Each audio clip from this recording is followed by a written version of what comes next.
చూస్తే ఇవాళ గాంధీ భవన్లో తెలంగాణ ప్రదేశ్ ఎలక్షన్ కమిటీ సమావేశం కానుంది. PEC committee chairman TPCC chief Revanth Reddy అధ్యక్షతన భేటీ కానున్నారు. సాయంత్రం 4 గంటలకు ప్రారంభం కానున్న ఈ సమావేశంలో కాంగ్రెస్ రాష్ట్ర వ్యవహారాల ఇన్ఛార్జ్ దీపదాస్ మున్షి, జిల్లా అధ్యక్షులు, కోఆర్డినేటర్లు పాల్గొంటున్నారు. ఇప్పటికే 17 పార్లమెంటు నియోజకవర్గాలకు కోఆర్డినేటర్లు నియమించిన అధిష్టానం పార్లమెంటు ఎన్నికల్లో అనుసరించాల్సిన వ్యూహాలపై చర్చించనున్నారు. మెజార్టీ పార్లమెంటు స్థానాల్లో గెలిపే లక్ష్యంగా దిశానిర్దేశం చేయనున్నారు. మరోవైపు ఫిబ్రవరి 2 నుంచి టీపీసీసీ అధ్యక్షుడు రేవంత్ రెడ్డి రాష్ట్రంలోని పార్లమెంటు నియోజకవర్గాల్లో పర్యటించనున్నారు. క్యాడర్లో కొత్త జోష్ నింపనున్నారు. ఇక ఇదే అంశంపై మరింత సమాచారం మా ప్రతినిధి శ్రీనివాస్ గాంధీ భవన్ నుంచి లైవ్లో సిద్ధంగా ఉన్నారు. శ్రీనివాస్, చెప్పండి, పార్లమెంట్ ఎన్నికల్లో అనుసరించాల్సిన వ్యూహాలపై పీఈసీ భేటీలో నేతలు చర్చించనున్నారు. మరి భేటీకి ఎవరెవరు హాజరవుతారు? కంప్లీట్ డీటెయిల్స్ ఏంటి? Good morning Anand. ఏదైతే ఈరోజు పీసీసీ అధ్యక్షుడు, అదేవిధంగా PEC committee chairman Revanth Reddy అధ్యక్షతన ఈరోజు గాంధీ భవన్లో పీఈసీ కమిటీ సమావేశం అవుతుంది. ఈ సమావేశం ఈరోజు సాయంత్రం 4 గంటలకు జరుగుతుంది. దీనికి ఈ సమావేశానికి ముఖ్య అతిథిగా ఏదైతే తెలంగాణ కాంగ్రెస్ వ్యవహారాల ఇన్ఛార్జ్ దీపదాస్ మున్షి హాజరవుతున్నారు. అదేవిధంగా ఇటు 17 పార్లమెంటు, తెలంగాణలో 17 పార్లమెంట్లకు సంబంధించిన కోఆర్డినేటర్లు ఇప్పటికీ అధిష్టానం నియమించింది. ఈ కోఆర్డినేటర్లు కూడా హాజరవుతున్నారు. జిల్లా కాంగ్రెస్ అధ్యక్షులు హాజరవుతున్నారు. అదేవిధంగా ముఖ్య నాయకులు, కాంగ్రెస్కి సంబంధించిన ముఖ్య నాయకులందరూ ఈ పీఈసీ కమిటీకి హాజరవుతున్న పరిస్థితి ఉంది.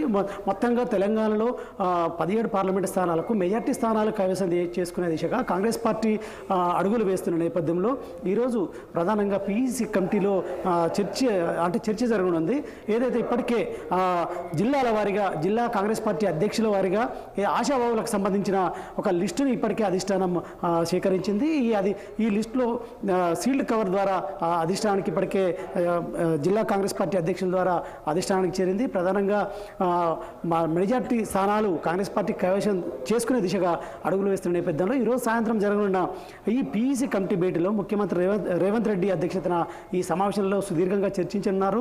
అదేవిధంగా ఏదైతే దీనికి సంబంధించి పార్లమెంట్ ఎన్నికలకు సంబంధించి దిశానిర్దేశం చేసే అవకాశం ఉంది. మొత్తంగా ఈ 17 పార్లమెంటు స్థానాలకు సంబంధించి కాంగ్రెస్ పార్టీలో ఆశావాహుల సంఖ్య ఎక్కువ ఉన్న నేపథ్యంలో ఇప్పటికీ అధిష్టానం అంటే జిల్లా కాంగ్రెస్ పార్టీ అధ్యక్షులకు సూచించింది. ఏదైతే కాంగ్రెస్ వ్యవహార ఇన్ఛార్జి దీపదాస్ మున్షే ఇప్పటికీ ఆదేశాలు జారీ చేసింది. అంటే ఆశావాహులకు సంబంధించి అంటే 3 లేదా 4కి సంబంధించిన ఎవరైతే అక్కడ ఆ కాన్స్టిట్యూన్సీకి అంటే నియోజకవర్గానికి సంబంధించిన నాయకుల్ని పంపమని చెప్పింది. కానీ అంటే ఏదైతే అధిష్టానం ఏదైతే నాయకుల ఒత్తిడి నేపథ్యంలో జిల్లా కాంగ్రెస్ పార్టీకి సంబంధించిన అధ్యక్షులు మెజార్టీగా అంటే 8 అక్కడ ఉన్న ఏదైతే ఆ పోటీ నెలకొన్న నేపథ్యంలో అంటే మినిమం 4 నుండి 9 మంది అభ్యర్థుల్ని పంపించింది. వరంగల్కి సంబంధించి 9 మంది అభ్యర్థుల్ని ఇప్పటికీ అంటే సీల్డ్ కవర్లో ఏదైతే ఇన్ఛార్జి దీపదాస్ మున్షికి పంపించారు. మరోవైపు ఇటు అంటే ప్రధానంగా పోటీ పడుతున్న ఏదైతే నల్గొండ కావచ్చు, అదేవిధంగా ఇటు భువనగిరి కావచ్చు, మరోవైపు ఇటు మల్కాజిగిరి కావచ్చు, మెదక్ కావచ్చు, అదేవిధంగా ఇటు వరంగల్తో పాటు ఖమ్మం పార్లమెంటు నియోజకవర్గాల్లో ప్రధానంగా పోటీ నెలకొందని చెప్పొచ్చు. అక్కడ నాయకులు ఖచ్చితంగా తమకు అవకాశం కల్పించాలని కూడా ఇప్పటికే అధిష్టానంతో ఇప్పటికే మాట్లాడిన నేపథ్యం ఉంది. అదేవిధంగా తమకు సంబంధించిన అప్లికేషన్లు కూడా పెట్టుకున్న నేపథ్యం ఉంది. ఏదైతే కాంగ్రెస్ పార్టీ సీనియర్ నేతలు కావచ్చు, మరొక వైపు రిటైర్డ్ విశ్రాంత ఉద్యోగులు, అదేవిధంగా ఏదైతే కాంగ్రెస్కి మొదటి నుండి కాంగ్రెస్లో క్రియాశీలకంగా పనిచేసిన నాయకులు కూడా ఈసారి పోటీ పడుతున్న నేపథ్యం ఉంది. ఈ నేపథ్యంలో దీనికి సంబంధించి సాయంత్రం ఏదైతే జరగనున్న పీఈసీ సమావేశంలో ముఖ్యమంత్రి రేవంత్ రెడ్డి సుదీర్ఘంగా చర్చించడం.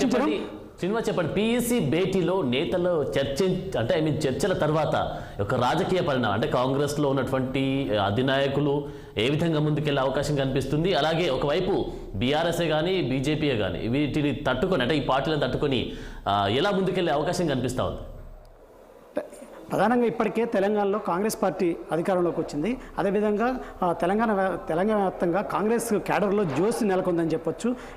ప్రధానంగా ఇటు గ్రామ స్థాయిలో కూడా ఇప్పటికే కాంగ్రెస్ క్యాడర్ పటిష్టంగా ఉన్న నేపథ్యంలో ఈ కాంగ్రెస్ పార్టీ ఖచ్చితంగా తెలంగాణలో 17 పార్లమెంటు స్థానాలకు సంబంధించి మెజార్టీ స్థానాలు 10 నుండి 14 స్థానాలు ఖచ్చితంగా గెలిచి తీరాలని కూడా ఇప్పటికే అధిష్టానం ఆదేశాలు జారీ చేసిన నేపథ్యం. మరోవైపు ఇప్పటికే ఏదైతే ఎల్బీ స్టేడియంలో జరిగిన సమావేశానికి సమావేశానికి సంబంధించి ఏదైతే బూత్ లెవెల్ కన్వీనర్ల సమావేశానికి ఏఐసిసి అధ్యక్షుడు ఇటు మల్లికార్జున ఖర్గే హాజరయ్యారు.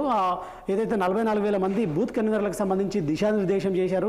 ఖచ్చితంగా తెలంగాణలో కాంగ్రెస్ పార్టీ అధికారంలోకి వచ్చిన నేపథ్యంలో ఎవరు అలసత్వం వహించొద్దు, ఖచ్చితంగా రిలాక్స్గా ఉండొద్దు, పార్లమెంట్ ఎన్నికల్లో మెజార్టీ స్థానాలు గెలవాలి అనే, అదేవిధంగా దేశంలో ఖచ్చితంగా కాంగ్రెస్ పార్టీ అధికారంలోకి రావాలనే ఉద్దేశంతో ఇప్పటికే ఇండియా కూటమి ముమ్మర ప్రయత్నాలు చేస్తున్న నేపథ్యంలో తెలంగాణలో మెజార్టీ స్థానాలు కైవసం చేసుకోవాలని కూడా ఇప్పటికే దిశానిర్దేశం ఏఐసీ అధ్యక్షుడు చేసిన పరిస్థితి. ఈ నేపథ్యంలోనే ఈరోజు సాయంత్రం పీఈసీ సమావేశానికి ముఖ్యమంత్రి రేవంత్ రెడ్డి అధ్యక్షతన ఖచ్చితంగా దిశానిర్దేశం చేస్తున్నారు. మరోవైపు కాంగ్రెస్కి సంబంధించిన ఆశావాహులకు సంబంధించి ప్రధానంగా ఒక ముగ్గురికి సంబంధించి ముగ్గురి పేర్లను మాత్రం సీల్డ్ కవర్లో అధిష్టానానికి రేవంత్ రెడ్డి అధ్యక్షతన పంపే అవకాశం ఉంది. ఈ నేపథ్యంలోనే ఇటు ఏదైతే ప్రతిపక్ష పార్టీ బీఆర్ఎస్ కావచ్చు, అదేవిధంగా బీజేపీ పార్టీ బీఆర్ఎస్ ఇప్పటికే కాంగ్రెస్ తట్టుకునే పరిస్థితి లేనట్టు కూడా కనపడుతుంది. ఇప్పటికే అభ్యర్థుల విషయంలో కూడా కొంత గందరగోళం ఉంది. బీఆర్ఎస్కి సంబంధించి ఎవరు పోటీకి పార్లమెంట్ ఎన్నికల్లో పోటీ చేయడానికి కూడా ఆసక్తి చూపించే పరిస్థితులు లేరు. మరోవైపు బీజేపీ కూడా తెలంగాణలో ఖచ్చితంగా ఈసారి మెజార్టీ స్థానాలు కూడా కైవసం చేసుకోవాలనే ఉద్దేశంతో కూడా ఇప్పటికే కేంద్ర నాయకత్వం కూడా అడుగులు వేస్తుంది. ఈ నేపథ్యంలోనే వచ్చే నెల 10 నుండి కూడా బీజేపీ అగ్రనాయకత్వం తెలంగాణలో బస్సు యాత్ర కూడా చేపట్టిన పరిస్థితుంది. ఈ నేపథ్యంలో మొత్తంగా ఇటు బీఆర్ఎస్ ఇప్పటికే తెలంగాణలో ఓడిపోవడంతో పాటు ఇప్పటికే పోటీ చేయడానికి ఆసక్తి లేదు.